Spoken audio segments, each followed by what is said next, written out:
start cooking our cornmeal. So I have 3 cups of water. We'll go ahead and start heating that up. And we want a generous pinch of salt. Now we made some juniper berry ash last week. I have about, a little over a 1/4 cup here. We're gonna go ahead and add that now and wait for that to heat up. Okay, now our water and ash and salt have come to a boil, so we're gonna add 1 cup of ground cornmeal. And then we're gonna mix this in with a whisk because we don't want any lumps.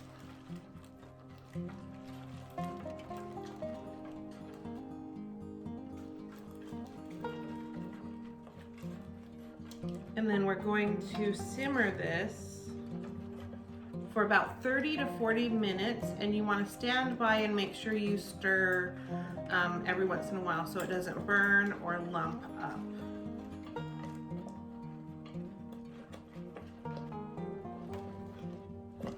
And you want it to be pretty thick because we're going to make cakes out of this. So you might be thinking, oh, it's pretty thick, it's done, I need to add more water, but don't. You want it just to simmer enough that it gets really, really thick. And then what we're gonna do is we're gonna let it cool so that we can make rice cakes. Or not rice cakes, corn cakes out of this. Okay, so I'm gonna let this simmer for 30 to 40 minutes and then we'll be back. Stir occasionally and keep an eye on it. Okay, it's been just about 30 minutes, but it's pretty much done. You can tell that it's very thick and will stick to your spoon, so you'll be able to make nice cake patties out of it. So now I'm gonna remove it from the heat and we're gonna let it cool. Okay, so now while we wait for our cornmeal to cool, we're going to make a garden pesto sauce.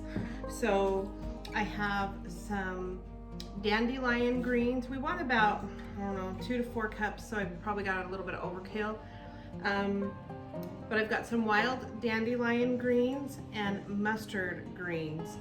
If you don't have, and the flowers too. The flowers almost taste like cucumbers and broccoli. It's really good.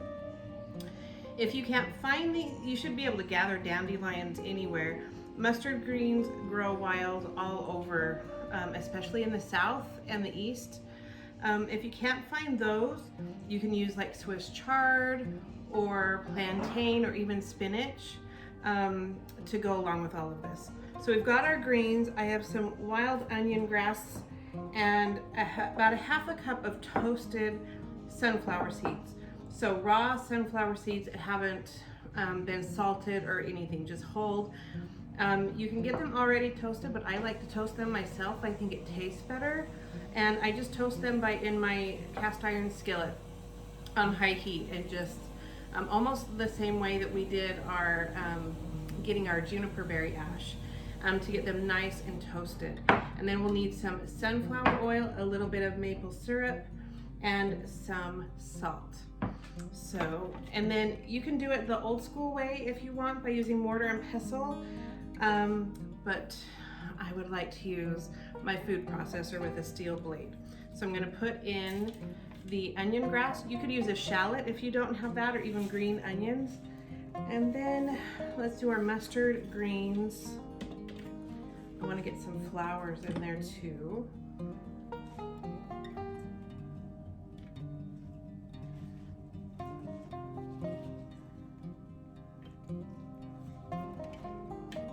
And then our dandelion greens. Get that in there. Okay. Let's put in some sunflower oil. Probably you're going to end up using about a 1/2 cup to 3/4 cup of oil, but I just like to start with a little bit first, and then we'll see how it mixes up, and then we can always add more if we need to. A generous pinch of salt, and then some, you can either use brown sugar or maple syrup. Those of you who've been watching for a while, you know I love the maple syrup. This is probably about a teaspoon of maple syrup. Okay.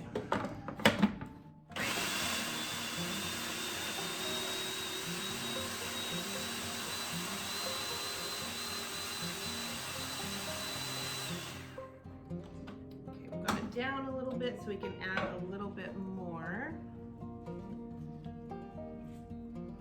Mustard greens, flowers, and dandelions. Let's add in a little bit more oil.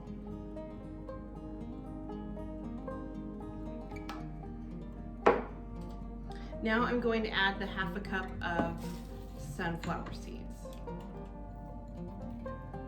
They're still fairly warm from toasting.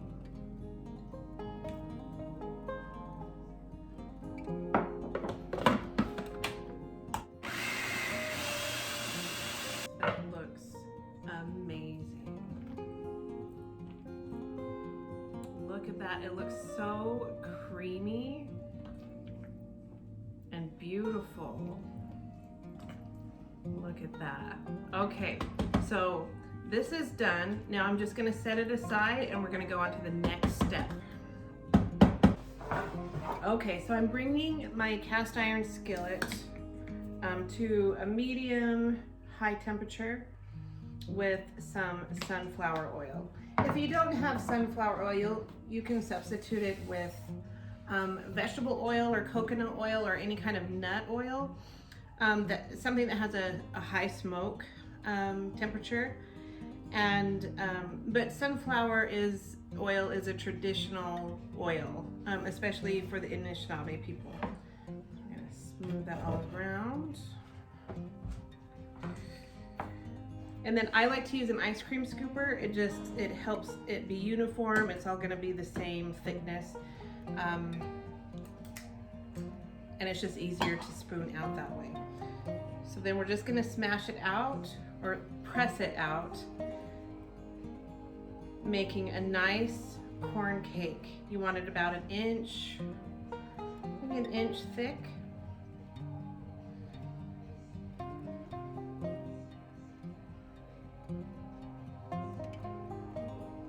And then just carefully lay it onto your skillet.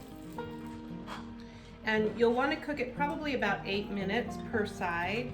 You want it nice and kind of golden or brown per side.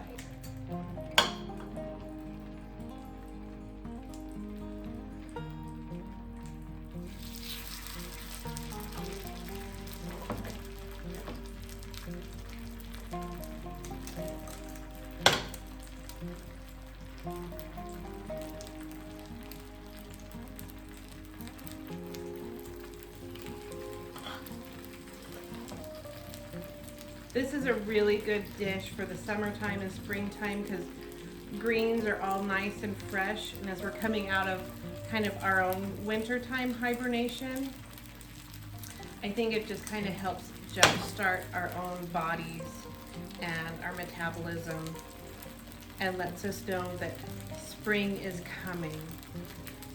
Okay, so we're gonna let that cook for about 8 minutes and then we'll flip it. Okay, so it's been about 8 minutes, so we're gonna go ahead and flip these. Oh, beautiful.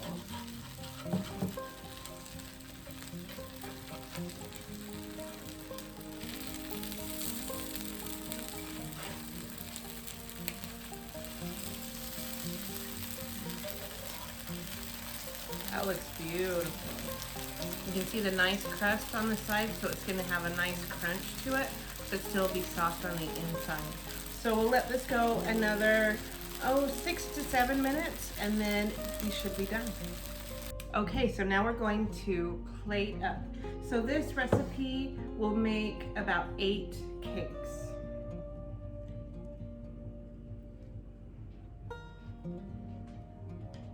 And then we'll put our garden pesto on top.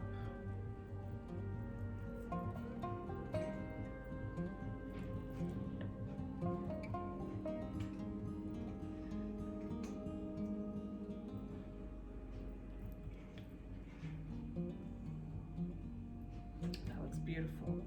And then we'll garnish with some more toasted sunflower seeds.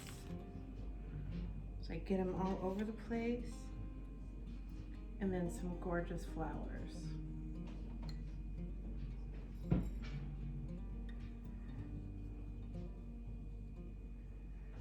Doesn't that look beautiful? And there you are, your corn cakes with juniper berry ash and garden pesto with mustard seed flowers. Enjoy!